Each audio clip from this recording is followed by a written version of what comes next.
Jeta trilionere e princit saudit Muhammad bin Salman dhe sekretet e errta. Përgatituni për një eksplorim të thellë në botën e jashtëzakonshme të princit të kurorës së Arabisë Saudite, Muhammad bin Salman, një lider që nuk mendon vetëm për te kufive të zakonshëm. Ai përcakton ato tërësisht, në një vizion që shtrihet shumë përtej horizontit.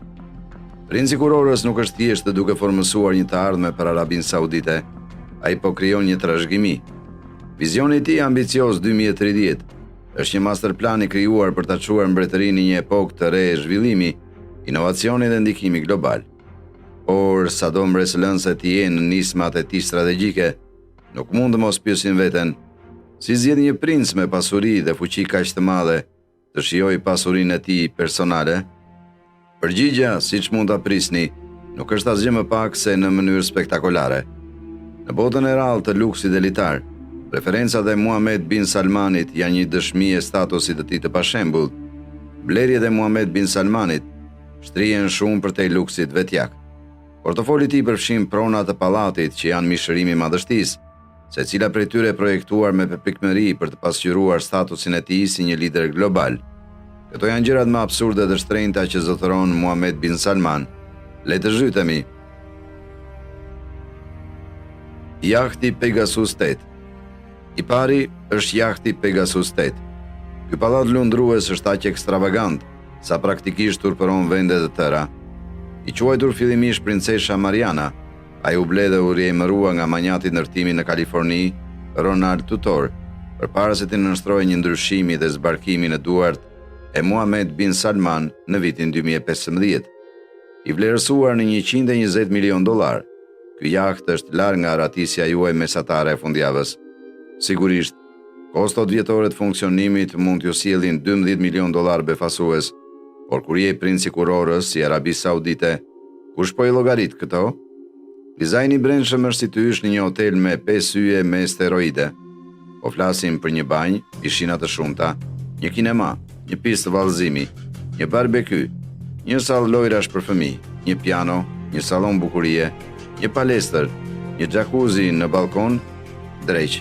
Ndoshta ka një mini kopsh zoologjik të vendosur diku. Kush e di? Jahti Serene. A mendoni se princi kurorës do të kënaqej vetëm me një jaht, kur ai mund të kishte 2? Më pas, ne kemi jahtin Serene, sepse kur je princi Salman, një jaht thjesht nuk do të bëj sens. I ankoruar në Francë, ky super jaht 450 fit, roqi vëmendjen e tij dhe ai thjesht duhet ta kishte për $500 milion. Ej, kur ke miliarda për të kursyer, pse të mos mburesh me lodrën më të mirë? Pra, çfarë ka në këtë jaht ultra luksos? Një kuvert të dielli, bar i lagësht, furrë picash, skarët e panjaki, muri brendshëm i ngjitjes, sallë lojrash për fëmijë, 2 platforma ulje helikopterësh, një banjë të pajisur plotësisht, pishina të shumta, një dhomë shikimi në ujore, 7 dhoma dhe një sallë plot konferencash. Edhe Bill Gates e mori me qira për një pushim familjar me $5 milion në javë. Dhe kush mund ta fajsoj atë? Kur keni një jaht si Sirene, po thuaj se asgjë nuk mund ta bëj atë të duket më mirë, përveç ndoshta pikturës më të shtrenjtë në botë të Salvador Mundi në bord. Piktura Salvador Mundi. Imagjinoni këtë. Është nëntor 2017 dhe në New York po zhurmon ndërsa ankandi për Salvador Mundin, që atribuohet Leonardo da Vinci, fillon. Dhe kush do ta pretendojë këtë kryevepër? Askush tjetër veç miliarderit rus, Dmitri Rebolovlev, që vepron në emër të princit të kurorës Muhammad bin Salman. Familja mbretërore e Katarit u përpoqti të kalonte ata me një ofertë prej $80 milion, por MBS nuk e kishte. Rebolovlev nënshkroi marrëveshjen për mbi $450 milion, duke bërë Salvador Mundi veprën në artit më të shtrenjtë të shitur ndonjëherë. Por ja ku është gjëja kryesore, që nga blerja e saj, mendotja e pikturës është bërë pak mister. Disa thonë se është duke pushuar në Serene, ndërsa tjerë pretendojnë se është në pritje të debutimit të tij madhështor në një muze në Alula. Por e vërteta? Ky është një sekret që as Mona Lisa nuk mund ta di. Chateau Louis XIV. Në vitin 2015, rezidenca Chateau Louis XIV në Len, Francë, u bë kryefjala kur u ble për një rekord prej $300 milion nga Mohammed bin Salman. Ky vend është aq i teknologjisë së lartë sa mund kontrolloni gjithçka, nga shatërvanet deri te sistemet e zërit, vetëm me një rrëshqitje të shpejtë të iPhone-it tuaj. Por pjesa e rezistencës duhet të jetë dhoma e meditimit brenda ndekut të kështjellës, e kompletuar me një dhomë në ujore transparente, ku blia dhe koji notojnë pranë për zbavitjen e princit.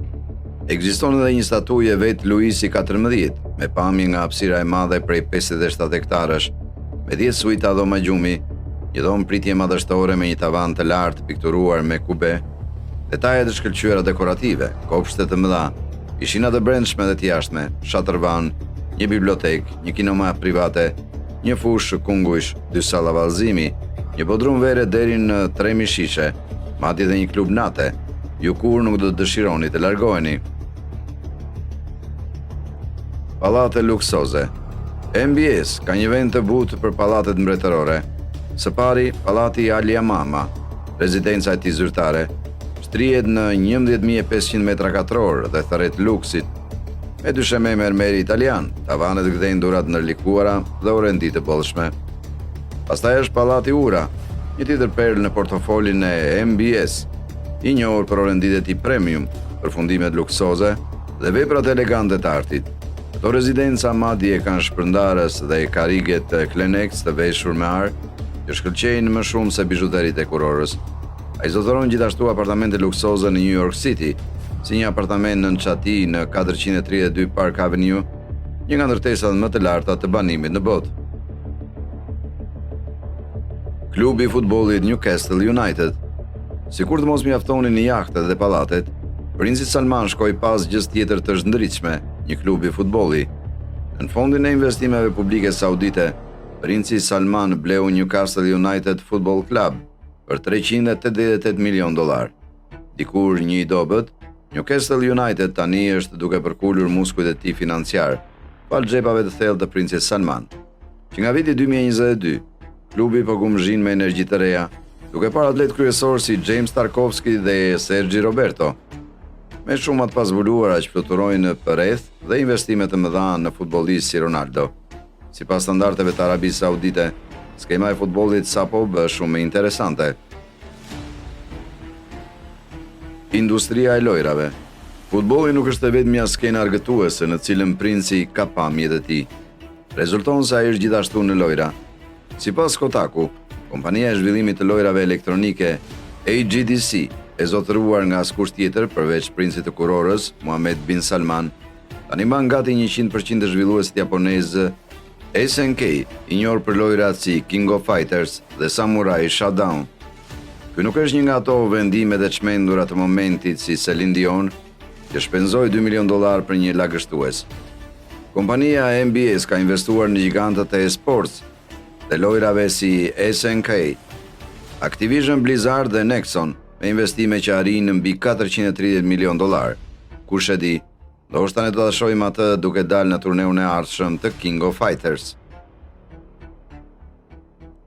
Dhurata të shtrenjta. Kur ke atë lloj parash, nuk i mban vetëm për vete. MBS është i njohur për dhuratat e tij bujare. Meghan Markle mori një palë vallë diamanti me vlerë $636 mijë për martesën e saj. Vitin 2020, princi Mohammed bin Salman i bëri dush Lil Wayne, dhurata pas një fatkeqësie në aeroport, duke përfshirë një orë Frank Muller prej $25 mijë dhe një Lamborghini. Këto orë janë legjendare, gjenden në koleksionin legjendave si Ronaldo, që kushtojnë diku nga $5.500 deri në disa qindra mijëra. Kur ekipi kombëtar i futbollit saudit shënoi një fitore ndaj Argjentinës, princi Mohammed bin Salman i dhuroi secili lojtar një Rolls Royce Phantom me vlerë rreth $556 mijë secili. Automjete luksoze. MBS nuk mund të shfaqet vetëm me ndonjë udhëtim të vjetër. Lodhëtia e makinave dhe avionëve privat do të bënte çdo majt i gjelbër nga Zilia, duke filluar nga Bugatti Chiron, duke arritur në 261 milje për orë dhe duke shkuar nga 0 në 60 në vetëm 2.4 sekonda. Kjo bish ka një çmim prej $3 milion. Ai ka gjithashtu një Lamborghini Aventador, një bish që glabëron me frymëzjarri, që glabëron rrugën dhe nxjerr adrenalinën, me një çmim rreth $500 mijë. Me një motor V12 që gjëmon më fort se një Luan dhe një stil mjaftën prekt për të ndarë nga era, ky përbindësh është një shmenduri e pastër automobilistike. McLaren P1, një hipermakinë që duket sikur është projektuar nga alienët, ka një çmim prej mbi 11.15 milion dollar. Me një V8 me turbo 2 fish dhe një motor elektrik, ai jep 93 kuaj fuqi marramense, duke u nisur nga 0 në 60 milje për orë në vetëm 2.8 sekonda. Nuk është thjesht i shpejt, është një rufe mbi rrota, e krijuar për të shtrembëruar realitetin me një shpejtësi maksimale prej 217 miljesh për orë. Rolls-Royce Phantom nuk është thjesht një makinë luksoze, është një pallat rrotullues që rrëshqet përgjatë rrugës si një jahtë i eshtur në një det të qelq. Me një çmim që fillon në rreth $550.000, ai u çon në pamundim në reati të qetë. Çdo detaj, nga sa dilet prej lëkure të qepura me dorë deri te tavani me drityjesh, është punuar me përpikmëri për familje mbretërore. Avionët privat.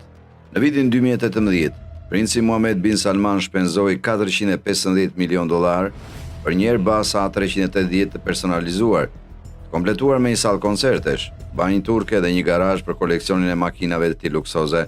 Ai gjithashtu ka një Boeing 747, sepse një avion privat thjesht nuk mjafton. Boeing 747 nuk është thjesht një aeroplan, është një qytet fluturues me një çmim që shkon mbi $400 milion, i quajtur mbretëresha e qiejve. Ky avion kolosal jumbo mund të transportojë mbi 400 pasagjerë, duke përfshirë oqeane dhe kontinente me hirjen e një mielme dhe fuqinë e një titani. 4 motorët e të zhurmshëm japin një shtytje mahnitëse prej 63.000 pound secili, duke ngritur gigantin pamundim në qiej. Pra, ja ku e keni njerëz. Na tregoni në komente se çfarë mendoni se princi do të blejë më pas. Dhe shikoni video tona të tjera. Nëse ju ka pëlqyer kjo video, mos harroni të bëni like, koment dhe subscribe. Deri herën tjetër, miru pafshim.